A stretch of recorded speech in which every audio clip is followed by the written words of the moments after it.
This is Change Your Mindset Podcast, the podcast that helps change your life by helping change the mindset of the 99% into the 1% mindset. Here's your host, Adrian Gomez. Welcome back to another podcast episode of Change Your Mindset. As always, I'm your host, Adrian Gomez. So recently, I'm sure majority of people have been seeing an article that was published by MSNBC. So you might have heard some people like Elon Musk or Joe Rogan talking about it. So the article that was published by MSNBC talks about working out and how if you work out, you are a far right and you are a white supremacist and you are a Nazi apparently, just because you work out. And this was actually published on March 22nd, 2022 by MSNBC. By Cynthia Miller Idris, MSNBC columnist. This was an actual article that was published. So I'm going to read you the article and you can for yourself see how absurd this is. So the title is, Pandemic Fitness Trends Have Gone Extreme. Literally. White supremacists' latest scheme to valorize violence and hypermasculinity has gone digital. Physical fitness and violent hypermasculinity have always been central to the far right. It appears the far right has taken advantage of pandemic at-home fitness trends to expand its decade-plus radicalization of physical mixed martial arts, MMA, and combat sports spaces. Earlier this month, researchers reported that a network of online fastest fitness chat groups on the encrypted platform Telegram are recruiting and radicalizing young men with neo-Nazi and white supremacist extremist ideologies. Initially lured with health tips and strategies for positive physical changes, new recruits are later invited to closed chat groups where far-right content is shared. Physical fitness has always been central to the far right. In Mein Kampf, Hitler fixated on boxing and jiu-jitsu, believing they could help him create an army of millions whose aggressive spirit and impeccably trained bodies, combined with fanatical love of the fatherland, would do more for the German nation than any mediocre tactical weapons training. In more modern times, far-right groups have launched mixed martial arts and boxing gyms in Ukraine, Canada, and France, among other places, focus on training far-right nationalists in violent hand-to-hand combat and street fighting techniques. It's caught the attention of intelligence authorities, especially in Europe, where various reports have noted the role of combat sports and MMA is radicalizing and promoting far-right violence. A series of collaborative efforts between governments, national sports associations, and local gyms in places such as Germany, Poland, and the United Kingdom have introduced intervention and prevention programs.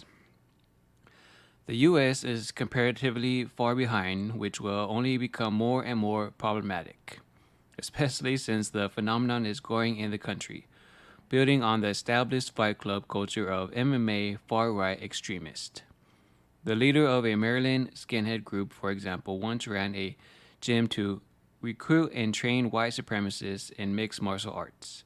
4 members or associates of the racist, violent Rise Above movement, RAM, the self-described premier MMA club of the alt-right, pled guilty to conspiracy to riot after the 2017 Unite the Right rally in Charlottesville, Virginia. An online propagandist for the now defunct group was spotted among protesters on January 6 last year. When members of the white supremacist group Patriot Front marched in Washington, D.C. in December 2021, they were accompanied by a new media outlet created by RAM's founder Robert Rundo, who is working to create a network of far-right MMA active clubs in the U.S. and abroad. The intersection of extremism and fitness leans into a shared obsession with the male body, training, masculinity, testosterone, strength, and competition.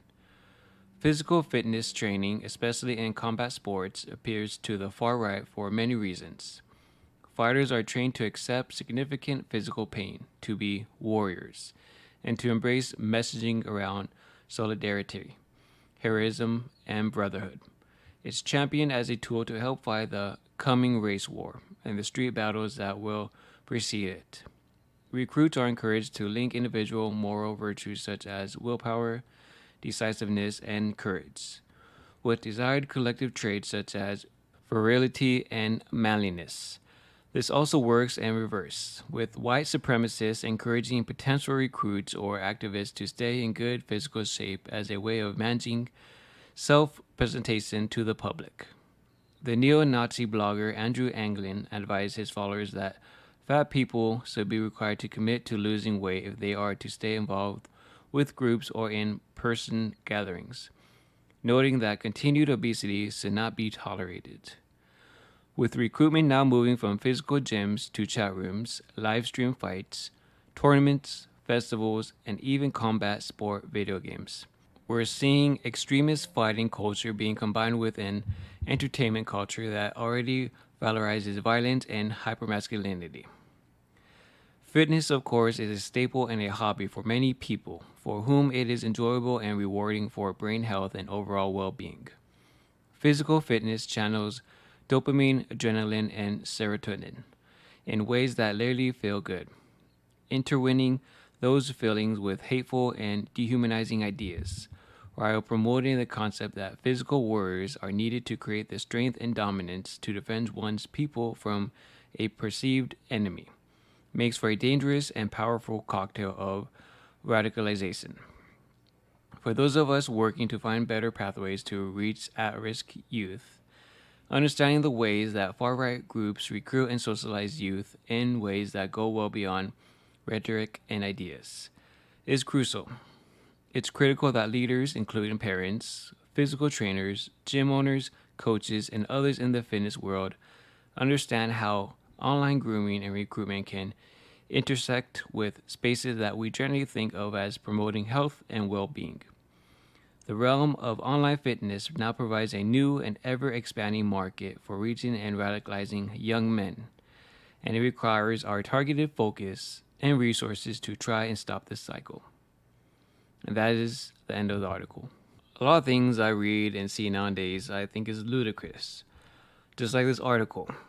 If you work out, if you do any type of physical activity, sports, like I say, it's MMA, any type of physical activity, you are being compared to white supremacists, to the Nazis. That's how bad our society is getting. If you want to be healthy, if you want a long life, obviously you need to be healthy. You work out. You get in shape. But now if you do that, you're a racist. How does that make any sense? You know, I always preach be the best version of yourself, physically, mentally, financially. Physically is very important. If you are not healthy, you're not going to have a long life. You're going to have a lot of problems. You're going to get sick very often. But now all of a sudden, same thing like brands. Nowadays there's a brand called Gymshark. I'm sure people who work out know about Gymshark. They used to be a brand that shows people that work out, that are in good shape, that are healthy. Now they promote people that are overweight in their clothing, and they're promoting that now. At the end of the day, it is your body. You can do whatever you want with it. It's your body, your decision. But people need to realize that when you are overweight, there's money to be made. When you are sick, there is money to be made. Any type of negativity these people promote onto you is for them to make money. So think about it. Your body takes care of you. So if you nurture your body, give it healthy food, you keep yourself in shape, when you get sick, your body fights back and takes care of you. It gets you back to being healthy again. It fights all those diseases for you. That is how your body is made. But if you do not take care of your body, if you eat all these foods that destroy your body, make you gain weight, make you feel sick, make you feel tired, lazy, your body cannot fight any diseases. It cannot take care of you because you are damaging your body. And if you want to get into the sinister side of it, they make money off of you being overweight. So, let me explain. When you're eating bad food, you gain weight, and like I said, you feel sick, you get lazy, you don't feel good, certain body parts start hurting, So what do? Majority of people will go to the doctors. What does the doctor prescribe? Medicine. They usually don't tell you need to lose weight, you need to start eating healthier foods. Majority of the time they don't tell you that. They prescribe medicine for you and they say take this to get rid of the pain, or you need more vitamins and this. Take these pills.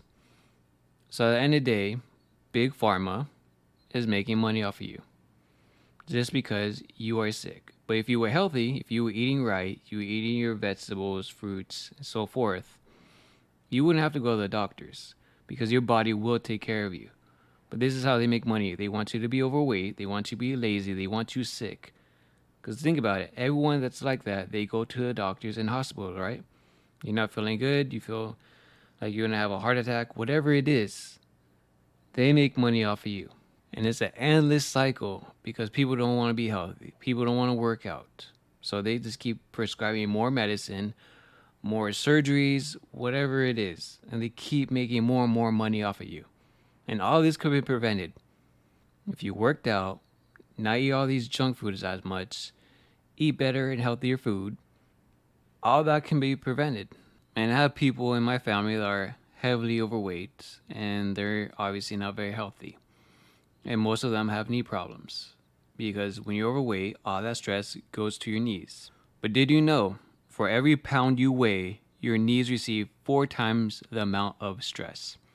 That's why a lot of people have knee problems, because they're overweight. And all that weight puts all that stress and pressure onto your knees. And we're not even talking about also your feet, your ankle. There's a lot of factors that go into this. But it's crazy how society is saying it's okay, love how you are, love your body, it's fine, who cares what people think about you. This is what they're promoting. They don't promote health anymore, which I think is really sad and messed up. They want people overweight and lazy. They want to make money off you, so they don't care if you are healthy. They want you to be sick, for they can keep prescribing you more and more medicine and make more and more money off of you. And this doesn't include the fitness companies that tell you, hey, buy this fat burn if you want to lose weight. Just because you don't want to work out, they take advantage of you because they know you don't want to work out. So what's the next best thing? You buy a fat burner because it's easy. It's not hard to lose weight or keep it off. You just literally have to count your calories, make sure you eat below 2,000, which is the average. Have a high protein diet because that keeps you fuller longer, so you won't be snacking, eating, munching, and all that stuff that a lot of people do. Obviously, you need to work out, do some cardio, burn some extra calories. And if you want to lose weight faster, you can wake up in the morning and work out fasted. When I mean fast, I mean on an empty stomach, and do some cardio. You will burn fat faster. And the reason for this is because when you're burning calories, and let's just say you ate already, you're burning calories on the food you ate already. So if you have no food in your stomach, which is why you would be fasted, since there's no food to burn in your stomach, you will be burning the fat. But at the end of the day, you just need to count your calories and not eat more than, for the average person, would be 2,000 calories per day. And for example, I can see why people easily gain weight and are overweight, because obviously they don't count their calories and they eat a lot of fast food. So for example, the average calories per day is 2,000.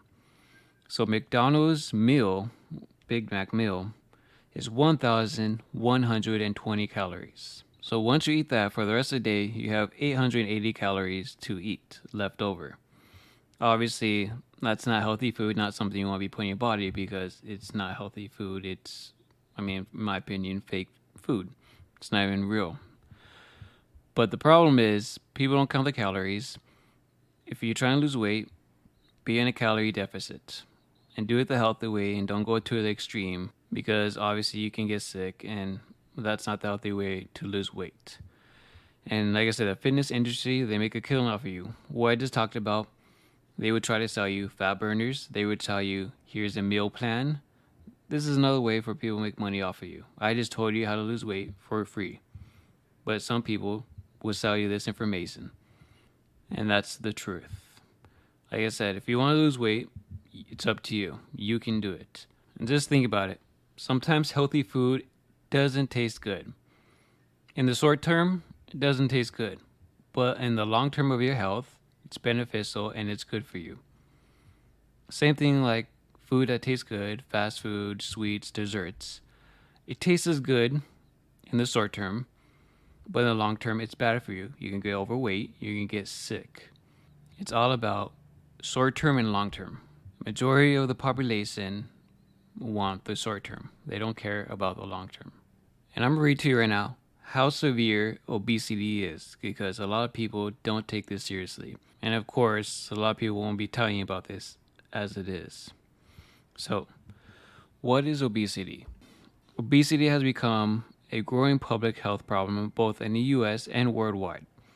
According to the CDC and the 2017-2018 National Health and Nutrition Examination Survey, NHANES, the prevalence of obesity is over 42% in American adults.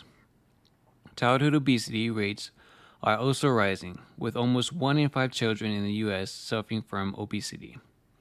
But what is obesity? It is more than just carrying a few extra pounds. It is a chronic disease that can lead to worsening health problems. Obesity is based on a measurement called your body mass index, or BMI. You can calculate your BMI using your weight and height and then determine which category below applies to you. The higher your BMI, the greater your risk of developing health problems compared to people in the normal weight category. So here's the classification. For normal weight, your BMI is between 18.5 through 24.9. Risk of health problems, none. For overweight, your BMI would be 25 through 29.9. Risk of health problems, high. Next one is Class 1 obesity. Your BMI would be between 30 through 34.9. Risk of health problems, very high. Next one, Class 2 obesity. BMI between 35 through 39.9. Risk of health problems, very high. Next one, Class 3 obesity. BMI, obesity. Risk of health problems, extremely high. So how deadly is obesity? So in 2016, according to the World Health Organization, WHO, there were around 650 million people worldwide with obesity. Given the current trends, that number will keep going up, as will the number of health problems this group of people may experience. Unfortunately, the number of deaths each year due to having overweight or obesity is at least 2.8 million people. That's from the WHO 2020. When looking at all causes of death, 7% are associated with having a higher BMI. Obesity increases your all-cause mortality, or risk of death, in many disease categories, including cancer, cardiovascular disease, etc. But people with obesity are not just dying from being overweight, they are dying from medical conditions that are more severe due to their obesity. These conditions include heart disease, high blood pressure, diabetes, liver disease, certain cancers, lung problems. Obesity also increases your chances of developing certain serious infections like COVID-19. Because of this increased risk of worsening medical issues, having obesity may reduce your remaining life expectancy for several years. One study showed that a 40-year-old man with obesity could lose over 4 years from his remaining life expectancy. Women are also affected by obesity. A 40-year-old woman can expect a 3.5-year reduction in her life expectancy when compared to a person with a healthy weight. This trend gets worse the higher your BMI. People with the most elevated BMIs, also called Class 3 or extreme obesity, have the highest estimates of years lost from their remaining life expectancy. Like I said, being overweight, being obese is a very serious issue, and it's not talked about enough because nowadays people are just telling you it's okay, be who you are, love your body, all that stuff they feed you. It's unfortunate because I know weight is a very sensitive topic to certain people, and I get it. But like I said before, this podcast is to make the best version of you. And I'm always going to tell you what you need to hear, not what you want to hear. And that's how I'm always going to be. Always going to be straight to it. Some people will not like it. Some people will actually understand it and do something about it. Like I said, I have an obligation to you. Not to anybody else. It's to you. For you to be the best version of yourself. Because I can guarantee most of these people that feed you that it's okay to be fat, it's okay to be overweight, it's okay to be obese, eat whatever you want. They don't care. They don't care about you. Like I said, a lot of these people, a lot of these companies make money off of you being overweight, you being sick. They make so much money off of you, and it's unfortunate and it's pretty sickening, in my opinion. But like I said, it's your body. You can do whatever you want with it. It's up to you. Choice is yours. No matter what I say, it's always going to be up to you. I can't force you. I can't tell you what to do. It's up to you. Whatever you want to do, that's your decision.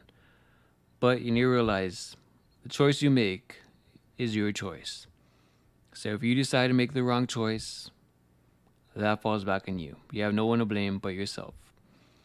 But if you make the right choice and you become successful, healthy, best version of yourself, that's because of you as well.